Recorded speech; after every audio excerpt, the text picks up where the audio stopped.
Hey there Seekers, it's Hayden again coming at you with another video. Sorry I haven't been making that many videos recently. I needed to take a break for myself and figure out exactly why I'm making videos and if it's for the right reasons and sort of what direction I want to go in with making videos. So I'm back now. I've kind of recalibrated. So today I guess what I'm going to talk about is where I'm at in my development and sort of what I've been thinking about and working on recently. And a lot of stuff has happened in the past week, well, really the past few weeks actually. I've always been interested in spirituality. I've read a lot about spirituality, different traditions, Buddhism, Hinduism, Christianity, Taoism, and other things like that. But I've always had an interest in shamanism and sort of those more older traditions of a religion as well. And so I never really gave myself the permission to explore those kind of practices because they kind of scared me because of what I've been through. Altered states and things like that can be a little bit scary when you've actually been through them and didn't have the grounding necessary to get you through them in a safe way. So recently I got trained in Reiki level 2. I was a Reiki 1 practitioner. I got trained again in Reiki 1 like last year. I'm Reiki 2 now, and I really do enjoy Reiki. It's really fun. I get to work on myself. I like working on other people, and it's really connected me with sort of the other side of things. So like the realm that's not necessarily visible with the visible eye. So sort of the realm of spirits, I guess you could say. If we're talking about spirituality, that means that we believe that there's a spiritual being inside of us, like a spiritual aspect, and so that means that there's a spiritual realm as well, and everyone has access to that. So by doing Reiki and exploring other things, I did a shamanic journeying course, or not a course, but just a class, and that was very interesting as well. Sort of opened up some doors, connected me with those different dimensions, which are really interesting, and you can gain a lot of information from those places. So I guess the most recent realization for me is the fact that the physical realm, or the physical aspect of ourselves that we see in the physical world, so the computer, the camera that I'm looking into right now, that is just the tip of the iceberg when it comes to what's actually going on like a spiritual or metaphysical level. So yes, there's the camera there, but there's like a whole realm or dimension below that, and this is just the tip of the iceberg, meaning just the part that you can actually physically see. But there's so much more below it. I don't want to say it's actually reality, but it's just as real as what the tip of the iceberg is, and it can be seen, it can be worked with. It's just a matter of practice and opening your intuitive abilities to see beyond just the physical. Everybody can tap into this. Like if you are talking to somebody and you get a vibe from them, or like a feeling, I don't feel like I can trust this person, or some feeling like anger off of somebody, you're feeling something that's not necessarily physical, that's energetic, and you're feeling that. That's just kind of an example of what metaphysical stuff is, or what you might perceive. If you develop those intuitive abilities, you can really sense that more, and you can see more and more as you develop those. You can see into higher dimensions and speak with guides and things like that. And to some people this might sound kind of like woo-woo, but once you start to explore and be open to what comes in as you receive these sort of glimpses of, for me it comes in pictures in my mind, or sometimes it comes in as like a feeling of understanding of something. But these things are real, and these have been talked about for as long as humans have been around. That's what most spiritual traditions speak of different spirits, as well as different states of reality, different understanding that this isn't the only dimension or state that exists, and that the other states of existence influence this reality. And so there's lots of different ways to develop those, but if you're interested in developing those, I'm sure you'll attract whatever path or whatever necessary means to explore that. But I things like shamanism, Reiki, any kind of intuitive healing, meditation can open up some of those doorways as well. So kind of it's all practices that involve slowing down and giving yourself space and listening inside. So listening to yourself, listening to the feelings that you have. And it's really helpful to have somebody to guide you on this path if that's something that you're interested in exploring, because someone who knows sort of what to do is going to be more beneficial for you than you just trying to go at it by yourself, which is possible. You can do that, but it's just easier when you have somebody walking you through the process.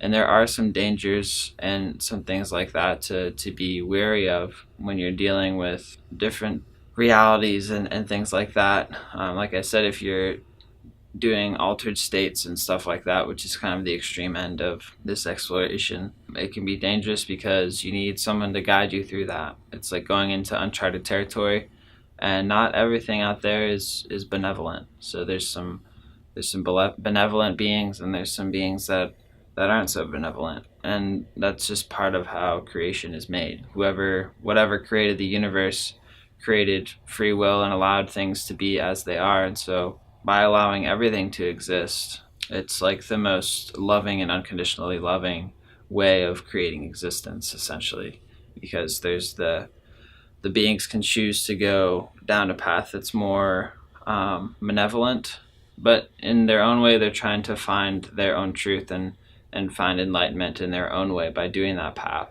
That's sort of what they think might bring them there. And then, people who are more benevolent, or beings that are more benevolent, they're also trying to find their truth, and they're just as important. They both play roles, and the benevolent beings provide lessons and teach people how to grow and how to protect themselves and things like that, which is very important. It doesn't mean I would recommend working specifically with benevolent beings, but just know that just because they have bad intentions doesn't mean that they're like evil or they're going to hell or anything like that. It's sometimes it's sort of like what Shakespeare said, that the world is a stage and we're all playing the roles. It's not the direct quote, but it was something like that. So those roles need to be filled by somebody, and we've all filled those roles at some point. I know that sometimes I've been in a group and for some reason I felt like I started to feel like I needed to play like devil's advocate, not like consciously, but I started not being a very kind person. And that's because in that group, that role needed to be represented. So it's kind of like that space was calling for somebody to play that role.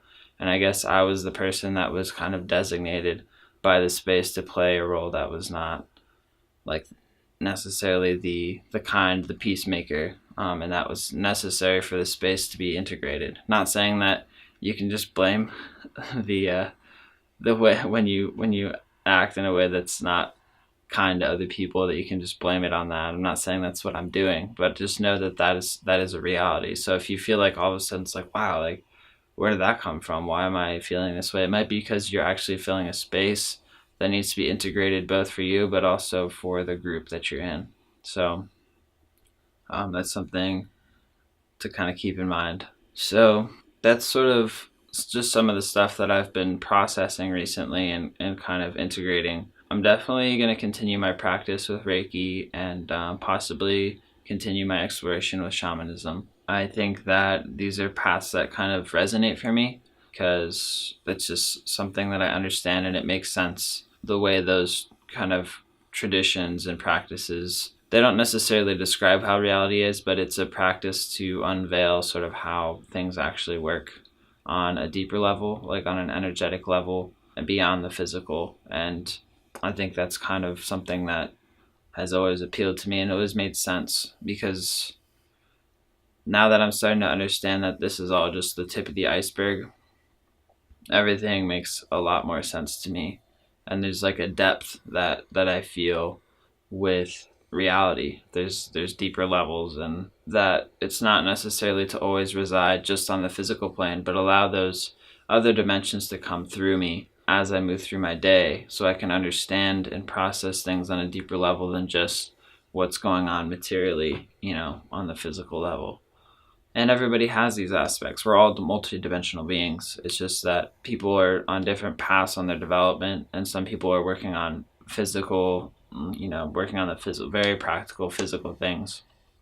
And then other people are sort of in between, where they have sort of those intuitive abilities. It helps them in their career. It helps them to understand different things like creativity and intuition, social skills, and stuff like that. And then other people are just really interested in those really deeper levels. So things like monks, shamans, mystics, healers, and things like that. They're really interested in understanding the full picture, because that's what's going to allow them to achieve the goals that they're trying to achieve, or understand the things that they're trying to understand, which is either the nature of reality, their role in the cosmos, the ability to heal somebody on just not a physical level, but also all, emotional, metaphysical, all those different energetic body, past life stuff. Those are all dimensions that are very real and that need to be addressed. And so some of the people that sort of specialize in these deeper levels, they want to explore all that stuff. So they use the tools like meditation, journeying, so like going into different states of consciousness, like dreams and stuff, as well as healing states, which is kind of like a meditative state as well. So that's just kind of a lot of different stuff that I've been exploring, and I'll probably go over more some of the stuff that I was talking about. I know I mentioned grounding at the beginning of the video, and I'll probably cover that in another video, because grounding is very important. If you enjoyed anything I talked about today, then feel free to like or comment on this video. If you'd like to see more videos that I make, then feel free to subscribe. My channel's Informal Inquiry. You can click the subscribe button at the end of the video. Alright, Seekers, until next time. And always remember to explore your truth.